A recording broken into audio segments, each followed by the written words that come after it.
Betrayer, you awaken us. Listen carefully, my friends. Something terrible happened long ago in a small village called Nkosi, deep in the African savanna. A young man wanted power more than anything. He went to a place he was told never to go, and because of him, the shadows came alive. They started calling names in the night. They started taking people, one by one, and by the end, almost no one was left. This is the true story of what happened. The village of Nkosi was peaceful once. Children played under the big acacia trees. Women carried water from the river, laughing and singing. Men went hunting and came back with meat for everyone. The elders sat under the council tree every evening, telling stories of the ancestors. Life was good. But there was one rule everyone knew. Never enter the sacred grove at night. Never touch the ancient baobab tree in the middle of the grove. The ancestors rested there. Their spirits watched over the village from that place. If you disturb them, the elders said, something bad will follow you home. There was a young warrior named Tabo. Tabo was strong. Tabo was handsome. Every girl in the village looked at him when he walked past. But Tabo was not happy. He wanted more. He wanted to be the greatest warrior ever. He wanted power that would make him live forever. One night, when the moon was full and bright, Tabo could not sleep. He kept thinking about an old story the elders told.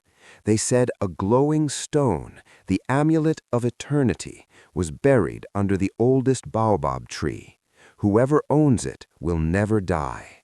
Tabo wanted that stone. He waited until the village was quiet. Everyone was sleeping. He took a spade and walked alone to the sacred grove. The night was hot. Crickets were singing. The wind moved the leaves softly. When he reached the grove, everything became silent. No crickets, no wind, only his own breathing. He found the biggest baobab tree. Its trunk was thick like 10 men standing together. Its roots spread across the ground like giant snakes. Tabo started digging. The soil was soft at first. Then his spade hit something hard. He thought it was the stone. He dug faster. But when he pulled it out, it was not the stone. It was a human skull, old, broken, empty eyes looking up at him. A cold wind blew suddenly, and then he heard it, a whisper, very soft, like dry leaves moving. Betrayer, you awaken us. Tabo's heart beat fast, but he told himself it was just the wind. He kept digging. Finally, his fingers touched something smooth and warm. He pulled it out. It was the amulet, a beautiful glowing stone on a leather cord. It felt alive in his hand. He put it around his neck. At that moment, the whispers stopped. Everything was silent again. Tabo smiled. He covered the hole, took his spade, and walked home. He felt strong, stronger than ever. The next few days were good for Tabo. He led the hunters. They caught more animals than ever before. The village had plenty of meat. People praised him. "Thank you, Tabo," they said. He smiled and said nothing about the amulet hidden under his shirt. But at night, the whispers started. First, only Tabo heard them, soft voices calling his name. Tabo, Tabo. He would wake up sweating. He told himself it was a dream. Then other people started hearing things. Old Mama Nia was the first to die. Mama Nia was the village storyteller. Everyone loved her voice. One morning, they found her sitting by her cooking fire.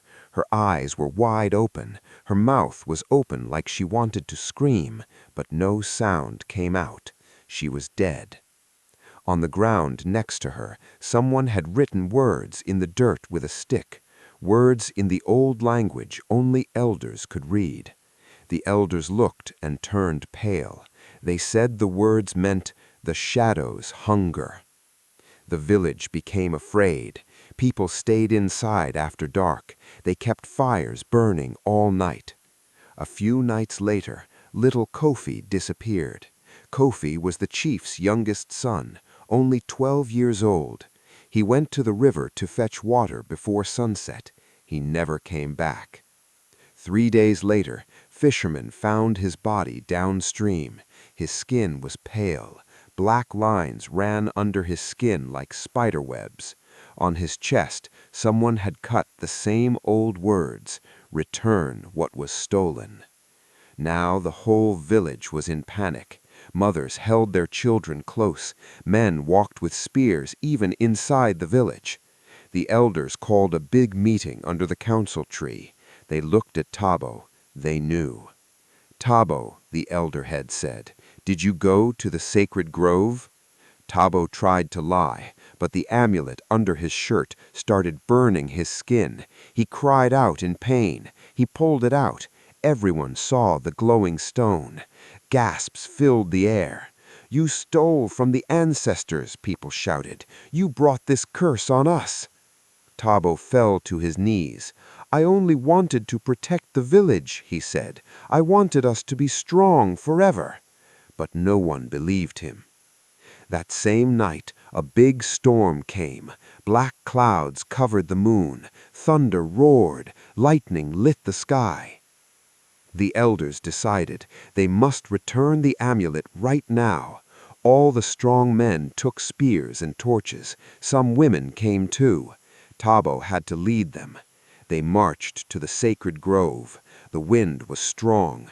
Rain started falling hard. Torches flickered but stayed burning. As they entered the grove, the whispers began, loud this time. Many voices together, calling names, calling secrets. One man stopped walking. "I cheated my brother. I stole his cattle years ago," he said. Then he screamed. Something dark wrapped around his legs. It pulled him into the bushes. His torch went out. They only heard him choking. Then silence. Another woman started crying. "They know I lied," she said. "They know everything." She fell to the ground. Her eyes turned completely black. She stopped breathing. People started running back, but the shadows were faster. They moved like smoke, like hands reaching out. Only a few reached the big baobab tree. Tabo was shaking. The amulet was burning his chest red. He fell to his knees in front of the tree. He started digging with his hands to bury the stone again. But the ground moved. It opened like a mouth. Black shadows poured out, hundreds of them. No faces, no bodies, just darkness moving like smoke. They whispered everything Tabo had ever done wrong, how he left his first love to marry a richer girl, how he poisoned a rival hunter, how his greed awakened the ancestors' anger. Tabo screamed, "I'm sorry, forgive me." But the shadows did not forgive. They wrapped around him. They pulled him down into the earth. His screams stopped suddenly. The few people who were still alive ran. They left Nkosi village that night. They never came back. Today, if you travel across that part of the savanna, you may see ruins of old huts. That is what remains of Nkosi. And on quiet nights, when there is no wind, travelers say they hear whispers, soft voices calling names. Sometimes they hear a man begging, "Forgive me, forgive me." That is Tabo, still trapped, still paying.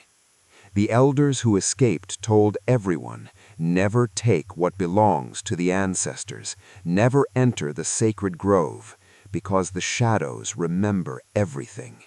And if you carry guilt in your heart, they might call your name next. So, my friends, when you hear a whisper in the night, listen carefully. Is it the wind, or is it something older, something hungry, waiting for you? The story of Nkosi village teaches us greed brings darkness home, and some darkness never leaves.